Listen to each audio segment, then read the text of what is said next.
Okay, so here's a quick little video on how to run the swamper.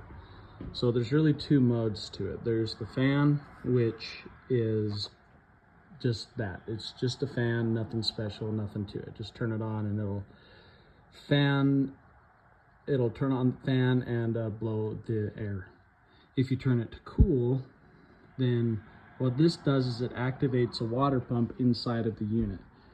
And that water pump will push water down from the top on into the cooling pads, which maybe you can kind of see there. So those are cooling pads, and they will get wet, and that just adds an extra level of coolness to the air that's circulating. So when the cabin gets hot and you want to try to cool it down, you can turn it to fan, but that just circulates the room temperature air.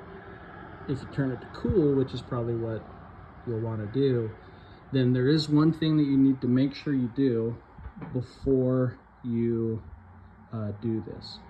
So there has to be water inside of the swamp cooler. There's a little reservoir at the bottom of this, and that's where the water pump will pull the water from to wet the cooling pads.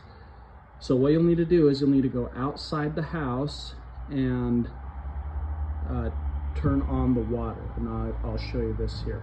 Okay, so you're gonna go out the front door, and just here to the right, off to the right side of the house, you'll see the AC unit, or the swamper. So this is what it looks like from the outside. Here's a little better look at the cooling pads that are supposed to get wet when that water pump turns on.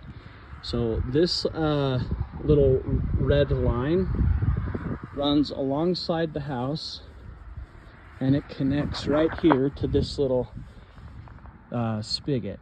So what you want to do is turn the circular nozzle on. So you're going to turn this, and you can kind of see where we have two little red marks. If you just turn that to the point where they match up, that's going to send just the right amount of water through the red line, and that's going to fill up the reservoir. Now, sometimes it can take, 5+ minutes for the water that's cycling through here to fill up the reservoir. When it is full, you'll see water drip out the bottom here. So when that's the case, when you see water start to drip out of here, you're okay to come back over and turn the water off here at the spigot. So just turn that off. Whoops. Just turn that off. And then that's all you got to do. And then now you're fine to enjoy the swamper. And now that we're back in the house, you've got this going on the cool mode and everything's great.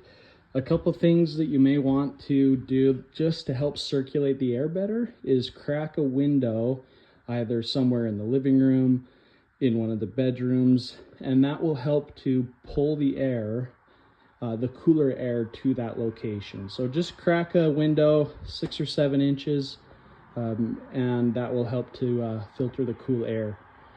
And all of this is here on the little info card, but hopefully this video makes that a little bit easier to understand. The water in the reservoir will be there, should last for quite a while, but you can turn it on, maybe for 5 minutes every hour, the water, just to fill up that reservoir, just to make sure that the water pump is not burning out because there's no water left in the reservoir.